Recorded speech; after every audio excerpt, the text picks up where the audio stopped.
바랍니다. 요한 1서 말씀을 저희가 강의식으로 좀 보았고요. 이제 요한 1서는 마치고 우리가 여러 가지 말씀을 또 보기 원하는데, 오늘은 에베소 1장의 끝말미의 말씀으로 계시의 영과 마음의 눈이라는 제목으로 말씀을 나누기 원합니다. 이 에베소서 말씀은 예수 그리스도와 함께하는 이 성도들을 향하여서 우리가 그리스도와 마찬가지로 공동의 상속자, 주의 자녀로서 우리가 주 앞에 선다라는 내용을 많이 다루고 있습니다. 특별히 오늘 본문 앞에서 그러한 내용을 다루면서 오늘 본문에서는 이제 사도 바울이 이 성도를 향한 기도의 제목을 담고 있습니다. 그래서 누구나 품는 기도 제목이 누군가 있을 텐데, 그 기도 제목이 하나님 앞에 올바른 것인가, 또 잘 드려지고 있는가에 대한 생각은 누구나 하게 됩니다.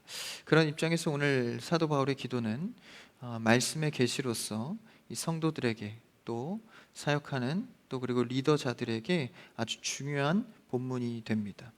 그래서 이 본문은 특별하게 한숨으로 써내려가면서 그 계시의 문장의 급박함과 또 벅찬 설렘을 담고 있습니다. 누군가가 누구를 향하여서 적극적으로 기도할 때 마음이 조급하기도 하고 또 급박한 상황이기도 하지 않습니까?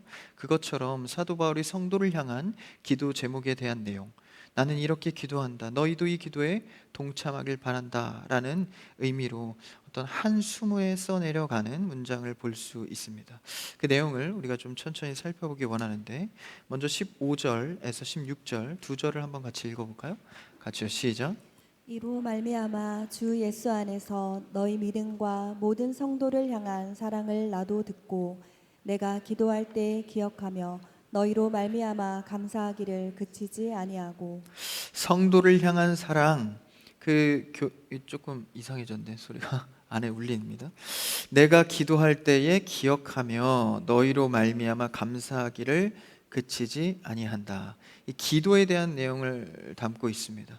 그러니까 그리스도와 함께 우리는 공동의 상속자, 자녀로서 섰는데, 이로 말미암아 내가 이런 기도를 한다. 우리가 그리스도와 함께 공동 상속자이기 때문에 나는 너희를 향하여서 이러한 기도 제목을 갖고 있다라고 하면서 감사하며 기도하는 장면입니다. 그래서 이것은 우리의 고백이자 우리가 삼아야 할 기도 제목이 되기도 합니다. 먼저 그 기도 제목이 무엇인지 이제 17절부터 나와 있는데요. 한번 17절을 한번 읽어볼까요? 17절 안 되나요? 네, 성경책으로 읽죠. 시작. 우리 주 예수 그리스도의 하나님 영광의 아버지께서 지혜와 계시의 영을 너희에게 주사 하나님을 알게 하시고. 하나님께서 지혜와 계시의 영을 너희에게 주었다. 이것은 이제 성령 하나님을 의미하죠. 지혜의 영, 계시의 영 두 가지를 볼 수 있는데, 우리가 성령에 대한 이해를 잘 해야 하는데, 이 성령께서 주시는 것이 지혜와 계시의 영입니다. 먼저 우리가 생각할 것이, 이 성령은 여러 가지 은사도 주시고 능력도 주시고 힘도 주시는데, 성령의 주된 역할은 예수 그리스도를 믿게 하는 일입니다. 우리가 어떤 이해력이나 어떤 지적 수준으로 예수님을 믿는 것이 아니라 성령을 통하여서만 예수님을 믿을 수 있도록 유일한 길로 정해 놓으셨습니다. 그래서 그리스도가 부활하시고 하나님 곁에 가시면서 뭐라고 하셨죠? 성령을 보내준다고 하셨습니다. 그러니까 방언이나 예언이나 은사로 성령을 기준하는 것이 아니라 예수 그리스도를 믿는 믿음을 주신다는 성령 하나님의 특징을 우리가 생각해 봐야 합니다. 그러니까 어떤 은사로 성령이 비례되는 것은 아니죠. 그러니까 방언을 받아야 성령이 임한 것이다, 이건 틀린 것입니다. 물론 성령을 받으면 뭐 방언도 있고 통변도 있고 은사를 주시지만, 그게 있다고 해서 성령을 받은 것은 아니다라는 것이죠. 꼭 그게 주된 역할이 아니다라는 것입니다.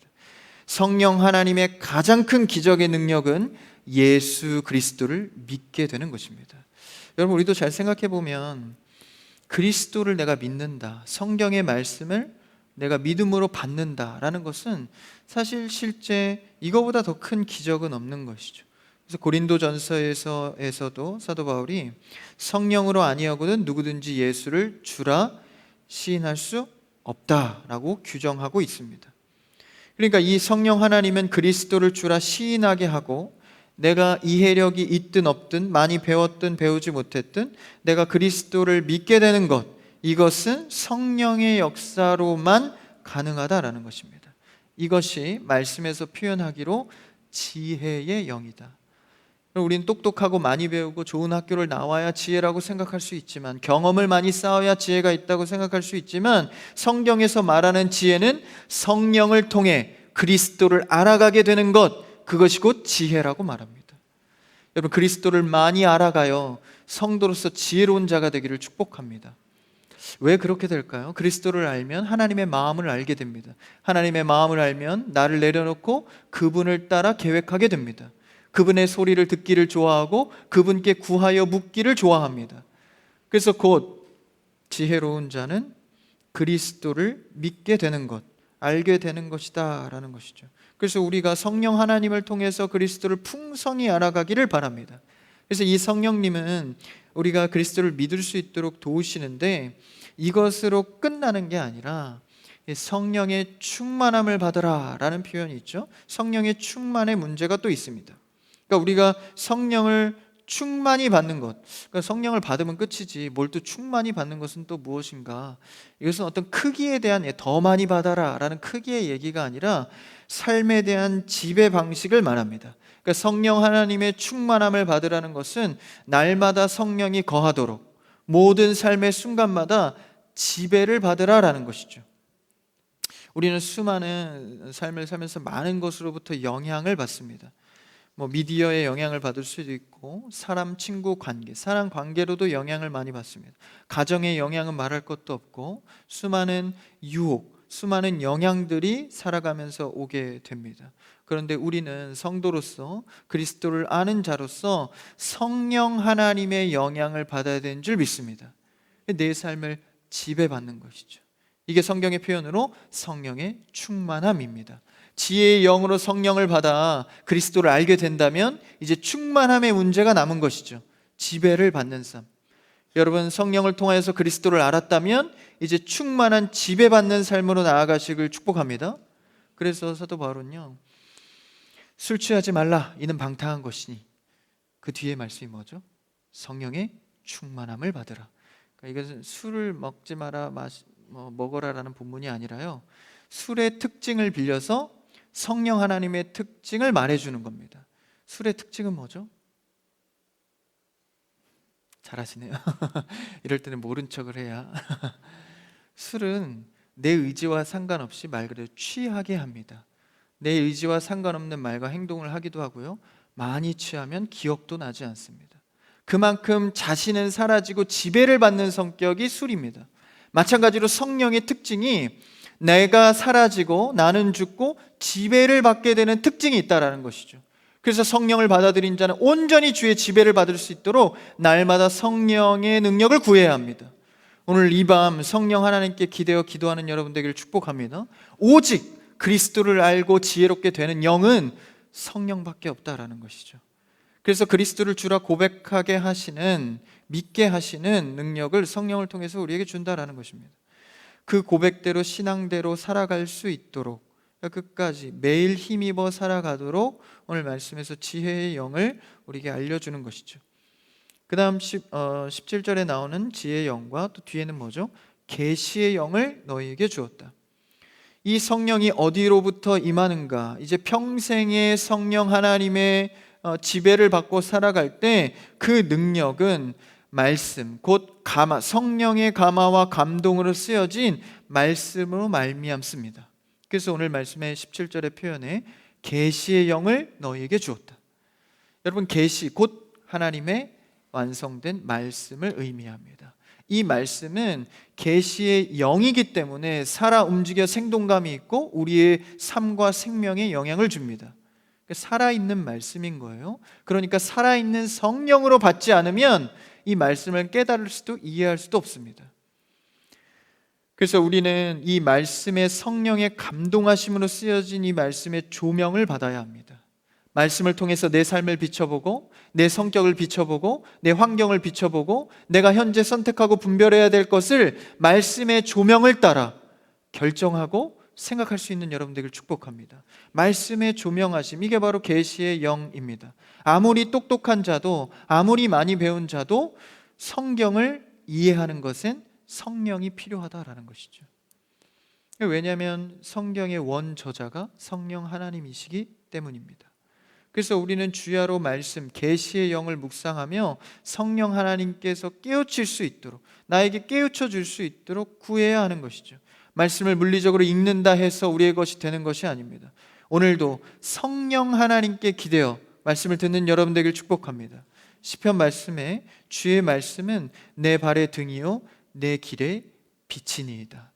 그러니까 주의 말씀, 그 성령의 그 말씀은 내 발, 내 삶의 등불이요 빛이 된다라는 것이죠. 이 조명하심을 통하여서 우리는 성령의 자녀로서 살아가야 한다라는 것입니다. 그러니까 주의 말씀의 조명을 받지 않고 살아가는 일은요, 사실 다 내 경험이고 내 고집이고 내 생각의 결론일 뿐입니다. 우리가 신앙인으로서 늘 겸손해야 한다, 겸손해야 한다 하는 말은 말씀의 조명함을 받으라는 이야기입니다. 그러니까 덜컥 우리는 어떤 어려움이나 문제가 생기면 일단 내 경험으로 먼저 1차 검증을 하죠. 그리고 또 그것도 안 되면 여러 문서와 연구를 공부를 해봅니다. 그래도 안 되면 하나님 도와주세요 라고 하고 있는지는 모릅니다. 그러나 우리는 제 1차 조명함이 말씀을 통한 조명이 되기를 축복합니다. 그래서 우리에게는 늘 성령 하나님의 조명하심이, 그래서 이제 충만함으로 매일 있어야 합니다. 그래서 깊은 진리를 열어 깨닫게 되는 것은 우리의 실력과 경험과 이해력이 아니라 성령 하나님의 조명하심이다. 그래서 지혜의 영과 계시의 영, 결국 오늘 17절에서 그렇게 전해주듯 이를 통해 우리가 하나님 아버지가 누구인지를 알아가게 됩니다. 한번 17절 다시 한번 읽어볼까요? 17절 같이요, 시작. 우리 주 예수 그리스도의 하나님 영광의 아버지께서 지혜와 계시의 영을 너희에게 주사 하나님을 알게 하시고, 그 지혜의 영과 계시의 영을 통해서 뭘 알게 합니까? 하나님을 알게 하신다. 앞서도 그리스도를 알게 되는 것이 지혜의 영이라고 했는데, 하나님을 알아가게 한다. 하나님이 누구이시고 나와 어떤 관계이고 나를 어떻게 사랑하시고 나를 어떻게 바라보고 있는지, 여러분 이것을 알게 되는 게 삶의 가장 큰 지혜입니다. 그래서 우리가 하나님이 누구이고 내가 누구인지를 알아야 나의 삶의 문제와 길과 마음을 정할 수가 있습니다. 근심은 근심이 더 이상 될 수 없고, 하나님 안에서 우리는 어떠한 삶을 살아가야 할지를 결정하게 되는 것이죠. 여러분, 성령 하나님의 지혜의 영과 계시의 영의 지배를 받아 충만한 삶을 살게 되기를 축복합니다. 우리가 다 근심하는 것들은 불안하기 때문, 두려움 때문, 알 수 없는 미래에 대한 두려움 때문 아닙니까? 그 문제 속에 성령 하나님께서 하나님을 알게 하시는 영, 그것으로 우리는 살아갈 수 있는 것이죠. 그래서 우리의 믿음의 고백에만이 아닌 우리의 삶의 전반에 인도해 주시는 분, 그러니까 우리가 단순히 구하는 것, 우리가 위태로운 것, 좀 원하는 것, 그곳에만 임하는 것이 아니라 우리의 삶의 전반을 인도해 주시는 분이 성령 하나님이십니다. 이보다 더 나의 인생의 길잡이가 어디 있겠습니까? 우리가 생각해 보면 무언가가 나의 인생을 책임져 줄 것이라는 생각에 많은 것을 의지하기도 합니다. 돈을 의지하기도 하고 내 실력과 경험과 혹은 사람의 관계를 의지하기도 합니다. 그런데 정말 이런 것들이 우리의 삶을 안내해 주고 책임져 줄 수 있을까요? 우리는 오직 성령 하나님이 나의 인생의 길잡이가 되어서 결국 하나님의 알아감을 통해 우리의 인생의 문제가 해결되는 역사에 있기를 축복합니다. 하나님의 방법을 배우고 그분의 마음을 알게 되고 그분의 계획을 보게 되면 겸손하고 잠잠한 성도로서 주만 의지해 살아갈 수 있는 것이죠. 더 이상 두려움은 떠나가고 근심은 떠나가고 미래에 대한 불안이 사라져서 그리스도 성령 하나님만 의지해 나아가는 것입니다. 우리의 수많은 선택과 삶의 분별함 속에 우리는 성령의 지혜의 영을 받아야 살아갈 수가 있습니다. 하나님께서 그럼 어떻게 우리를 세상 가운데 이끌어 가시는가? 한번 18절 말씀, 그 다음 절을 한번 읽어볼까요? 18절 시작. 너희 마음의 눈을 밝히사 그의 부리심의 소망이 무엇이며 성도 안에서 그 기업의 영광의 풍성함이 무엇이며 지금 이 기도 제목들은 사도 바울이 성도를 향해서 계속 구하고 있는 내용인데요. 너희가 지혜의 영과 계시의 영으로 하나님을 더 알아가 삶을 분별 있게 살아가길 원하고, 18절에서는 마음의 눈을 밝히사, 지혜의 영을 통해서 하나님을 알아갈 수 있도록 하시고, 그 다음 마음의 눈을 밝혀주길 원한다. 이 마음의 눈을 밝혀준다는 게 어떤 의미일까요? 좀 추상적인데, 우리가 열왕기하 6장을 한번 볼까요? 여기서 좀 이 내용에 대해서 잘 다루어주고 있는데요. 열왕기하 6장 14절입니다. 한번 읽어볼까요? 시작. 왕이 이에 말과 병거와 많은 군사를 보내매 그들이 밤에 가서 그 성읍을 에워쌌더라. 지금 아람 군대가 이스라엘을 에워싸서 그들을 점령하려고 있는 상황입니다. 그러니까 아람 군대 정도 되면은 굉장히 큰 군대이기 때문에 이스라엘을 쉽게 무너뜨릴 수 있는 상황에 처해져 있는 것이죠. 이때 당시의 선지자가 이제 엘리사인데, 한번 그 다음 절을 볼까요? 15절 시작. 하나님의 사람의 사환이 일찍이 일어나서 나가보니 군사와 말과 병거가 성읍을 에워쌌는지라. 그의 사환이 엘리사에게 말하되 내 주여 우리가 어찌하리까 하니. 이제 한 사환이, 젊은 청년인데 그 사환이 나가서 보니까 완전히 우리가 포위되어서 죽게 된 걸 본 겁니다. 그 힘 있는 군사들과 말과 병거를 보니 이제 함락되기 직전 상황에 놓여진 것이죠. 그래서 선지자 엘리사에게 가서 이렇게 말합니다. 내 주여 우리가 어찌하리까? 이 말은 무엇일까요? 우리는 이제 끝났습니다. 저 힘과 군대의 군사력을 보십시오. 우리는 이제 다 끝났습니다. 우리가 어찌하겠습니까? 어찌해야겠습니까? 라고 말하고 있는 겁니다. 그때 엘리사가 이렇게 말합니다. 16절을 한번 읽어볼까요? 16절 시작. 대답하되 두려워하지 말라. 우리와 함께한 자가 그들과 함께한 자보다 많으니라 하고. 분명 엘리사도 그 장면을 봤을 것이고 그 사환도 그 장면을 봤습니다. 그런데 둘의 반응은 전혀 달랐죠. 엘리사는 두려워하지 말라, 이 고백 먼저 나가는 거예요. 그러니까 이러이러하기 때문에 두려워하지 말라가 아니라 두려워하지 말라. 여러분, 하나님을 믿는 자로서, 성령 하나님을 의지하는 자로서 먼저 신앙의 고백을 하고 나아가는 여러분 되길 축복합니다. 고백 먼저 가는 겁니다. 우리는 그래서 결과를 보고 두려워하지 않아도 되겠구나가 아니라 우리의 믿음은 주님 함께 하시니 두려워할 것이 없다 하고 나가는 것이죠. 그래도 두렵습니다. 하물며 우리가 고백도 안 하고 고백을 먼저 앞세우지 않고 상황 봐서 괜찮으면 안 두렵고, 그건 믿음이 아니죠. 엘리사는 먼저 두려워하지 말라. 왜 그렇죠? 우리와 함께한 자가 그들과 함께한 자보다 많다. 근데 이건 물리적으로 전혀 다른 얘기거든요. 분명히 아람 군대가 훨씬 더 크고 훨씬 많습니다. 그런데 왜 엘리사는 우리 군대가 훨씬 더 크고 많다라고 말했을까요?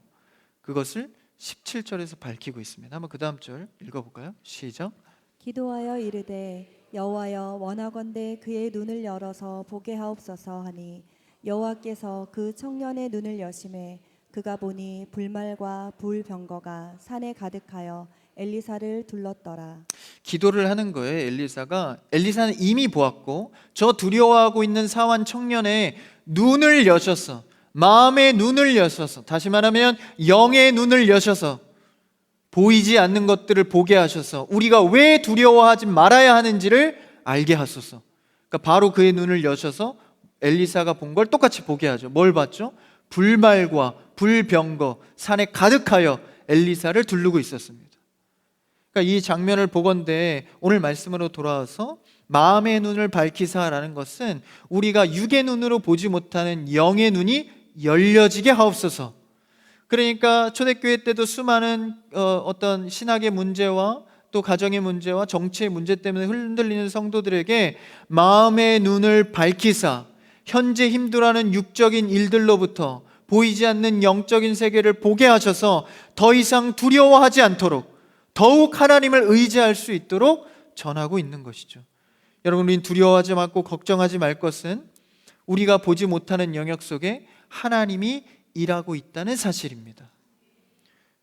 불병거와 불말로 우리를 둘러싸 주시고 우리가 걱정하는 문제보다 더 큰 하나님께서 크게 일하신다라는 것이죠. 그것을 아람 군대와 엘리사를 통해서 보여주신 것입니다. 그래서 그리스도인들은요, 성도들은 하나님의 예비하심을 볼 수 있어야 합니다. 눈에 보이지 않고, 때론 계획이 막막하고 지금 당장은 이루어지지 않았지만 하나님이 하시리라라는 예비하심을 봐야 합니다. 그러니까 이것은 단순한 자기 체면식이 아닙니다. 그러니까 안 되는 거 알면서 하시리라 하시리라 외쳐만 되는 것이 아니라 정말 하실 것을 알았고 보았고 확신했다라는 사실이죠.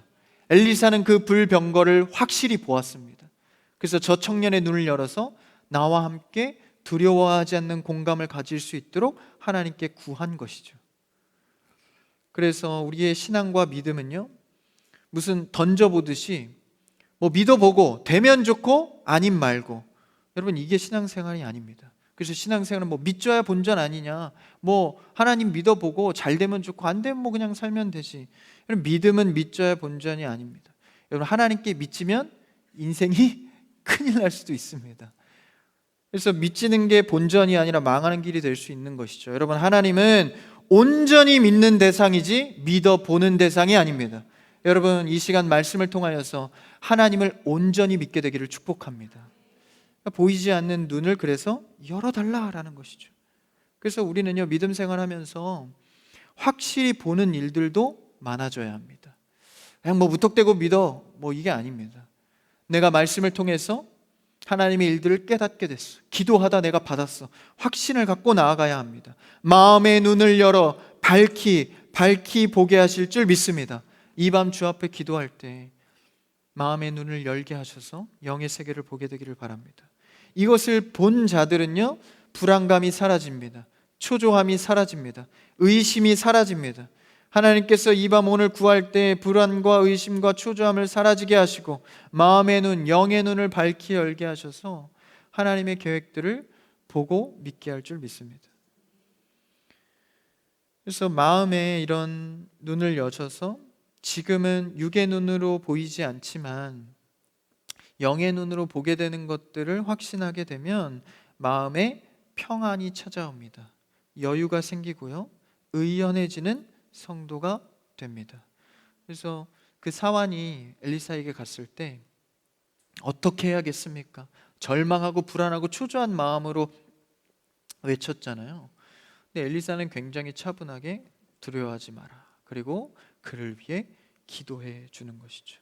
잠잠히 주님을 신뢰하는 마음은 마음의 눈을 열어준 상태입니다. 우리는 불안해하지 않고 마음의 눈을 열게 하셔서 잠잠히 주만 바랄 수 있게 되기를 바랍니다. 그래서 그것을 바울이 원해서 그 마음을 담아서 지금 성도들을 위해 기도하고 있는 것이죠. 그리고 이 기도를 알리는 것은 너희도 이렇게 기도하라라는 것입니다. 그래서 이것을 본 자는 믿고 행하며 흔들리지 않고 담대할 수 있다는 것을 가르쳐주고 있는 것입니다. 노아가 방주를 만들 때 100년 가까운 시간 동안 흔들리지 않고 했습니다. 홍해 앞에서 이스라엘 백성들은 원망하고 두려워했지만 모세는 잠잠하였습니다. 골리앗 앞에 수많은 이스라엘 백성들이 절망할 때 다윗은 두려워하지 않았습니다. 십자가 사역 앞에 기도할 때 예수님은 두려워하지 않고 하나님의 마음을 구했습니다. 모두 마음의 영의 눈, 마음의 눈이 밝히 열렸기 때문에 가능한 일이었습니다. 우리는 누구나 죄인이고 누구나 어린 양과 같아서 제 갈 길을 알지 못합니다. 늘 불안해합니다. 그러나 하나님께서 이 영의 눈을 열어주시면 내 힘으로 안 되는 두려운 일들을 담대하게 하는 것이죠. 그러나 우리가 기억해야 할 것은 노아도 모세도 다윗도 훗날 모두 다 큰 죄를 지어 부끄러운 일을 당하게 됩니다. 우리도 마찬가지입니다. 그냥 한 번의 기적, 한 번의 담대함으로 되는 것이 아니라 우리는 늘 깨어 있어 성령께 날마다 의지하여서 지혜의 영과 계시의 영을 구해야 합니다. 이 영으로 이 교회와 가정과 여러분들이 충만해지기를 바랍니다. 예수 그리스도는 끝까지 성령을 의지했기 때문에 십자가 앞에까지 담대히 나아갈 수 있었습니다. 계시의 영을 통해 붙들고 지혜의 영을 통해 믿음을 더 굳건히 하여 그러한 마음을 열어달라고 이 밤 함께 기도해야 하는 줄 믿습니다. 이 눈이 열리면요, 삶의 장면들이 달라집니다.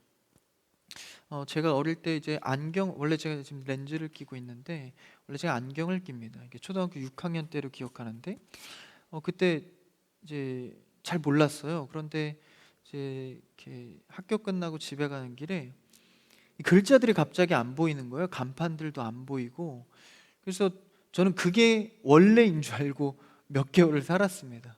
근데 이제 친구가 뭐 그런 멀리 있는 걸 읽고 보는 걸 보고 아, 내가 지금 눈이 흐려져 있구나를 깨닫게 됐습니다.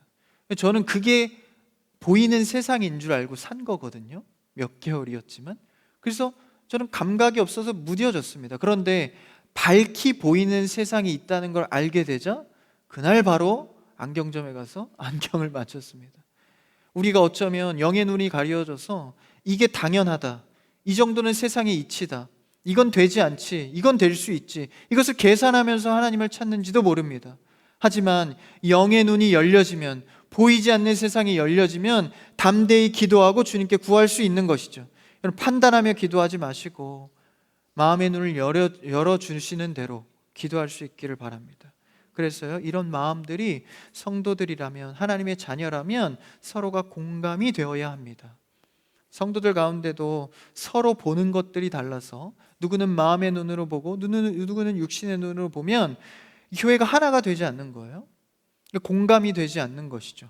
여러분, 시간이 가면서 신앙생활 하면서 성도 간에 서로 영적인 공감이 일어나기를 축복합니다. 육적인 공감만 하면 한계가 있습니다.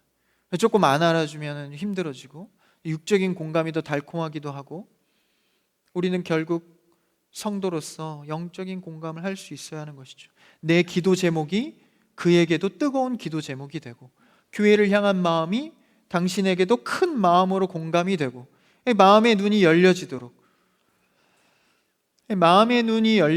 구하지 않았기 때문에 그런 말과 마음이 맞지 않을 때가 많습니다. 내가 보는 하나님, 당신이 보기 원합니다. 당신이 보는 하나님의 마음, 나도 보기 원합니다. 이 간절한 공감으로 나아가야 하는 것이죠. 왜 생각이 그러냐? 왜 그런 기도를 하냐? 왜 그런 마음을 먹었냐? 왜 그런 말을 하냐? 달려들면 그것은 우리 성도의 하나된 공감이 아닐 것입니다. 그래서 이런 계시의 영과 지혜의 영, 성령을 통해서, 또한 마음의 열어줌을 통하여서 하나님을 알아가고 성도와 교감하며 공감하며 하나님의 나라를 세워가게 됩니다.